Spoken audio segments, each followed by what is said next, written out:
All right, so guys, so the first thing, obviously, if you are absolutely new to IELTS, it's simply what is IELTS? IELTS basically means International English Language Testing System. That's the first thing. The official website of IELTS is www.ielts.org. You can check out and have some basic knowledge. So this exam is jointly owned by IDP, British Council, Cambridge University Press and Assessment.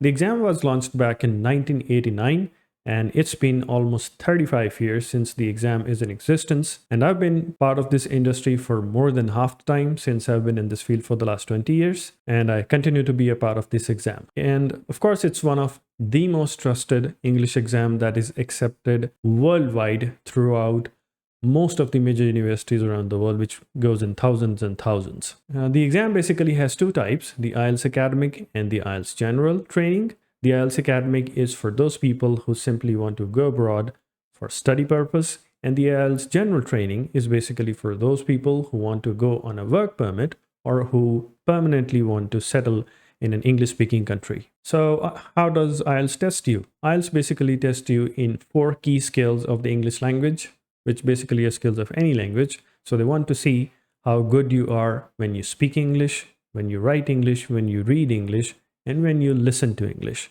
So these are the 4 modules: the IELTS Writing, IELTS Listening, IELTS Reading, and IELTS Speaking. Each section has its own particular way in which they test your skills. Obviously, we'll talk about all of these in the coming days, but these are the 4 basic modules through which they test you. Talking about, bits and bytes of the exam so that you can get a bit of a insight into it.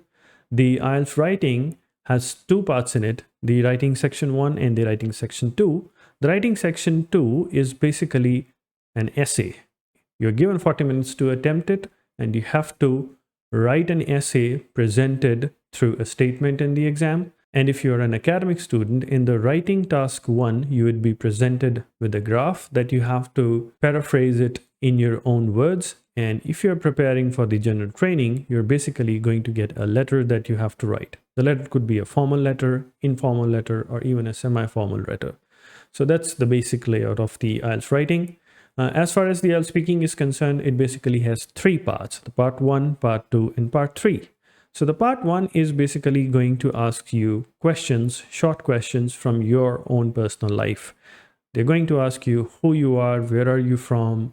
They might ask you what's your educational background, what are you currently doing, and they will then delve into your personal preferences and habits. They might ask you about music, what kind of music you like.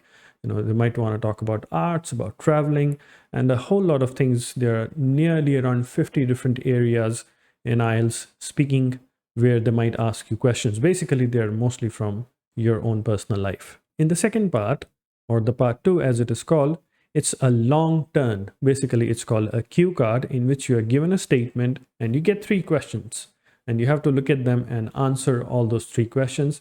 You're given 60 seconds to think about it, and then you have to speak on it for at least 1 minute, which is again 60 seconds, to a maximum of 120 seconds. Once you're done with that, the part 3 is basically more of a discussion, more of a cross-questioning, where things are not asked from your personal life, but are more from a standpoint of an opinion about a range of topics. They might ask you what people of different age think about a certain thing, or what is the opinion of people about something in your own country. And questions might go more into detail about the major topic in the part 2 that you have been asked. So there's quite a lot of stuff that goes into it, and we'll learn more about it once we break it down section by section in the coming videos. All right. And then there's the IELTS Listening. Listening has 4 parts, 10 questions each, all increasing in the order of difficulty. The beginning parts, you get a script that you have to listen, and it's quite slow in speed and it's easier to understand. And as the sections progress along all the other things, it typically gets faster and faster. And you have to answer 40 questions. They're basically sometimes a fill in the blanks, a 1-word or a 2-word, a multiple choice question. You might get a map, and these sort of things are the ones that you get in the listening section.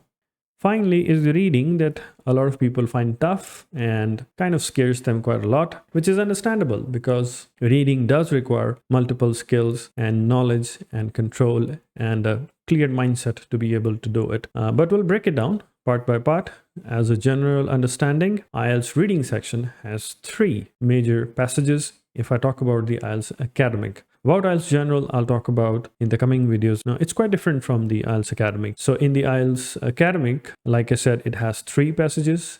Now, in each passage, you get around 13 or 14 questions, and you have total 1 hour to solve all those 3 passages, which basically means you get 20 minutes to solve 1 passage. Now, you might be able to solve, just 1 passage or just 2 passages or more than 2 passages, depending upon your current level of English. And if you want to score 6 bands in that, you need to have at least 23 correct answers. If you want to get 7 bands, you need to score 30 correct answers. So there is quite a lot in reading. Reading has a range of questions around 10, 12 different kinds of questions. There are fill-ups, there are summaries, there are headings, there are true, false not given, or yes, no not given. There are the multiple choice questions and a bunch of other questions that you have to understand. But once we begin really what reading is, I will break it down into very small parts to help you understand what really the exam is and how you can navigate yourself through it depending on your present level of skill. Now, this is something very important that I'm going to emphasize, and I am emphasizing, is that I will ensure that students of all different levels are able to benefit from whatever I have to teach or what I have to share the knowledge with all of you.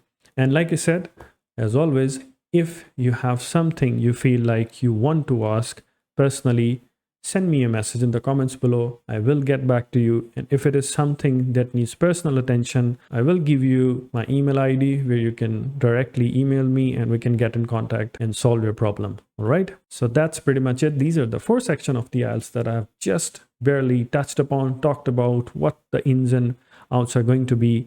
That is what we are going to talk about in the coming videos in the future. All right. Stay tuned, subscribe to the channel, and we will get deeper and deeper into this IELTS exam. Thank you so much for your time. Have a good day.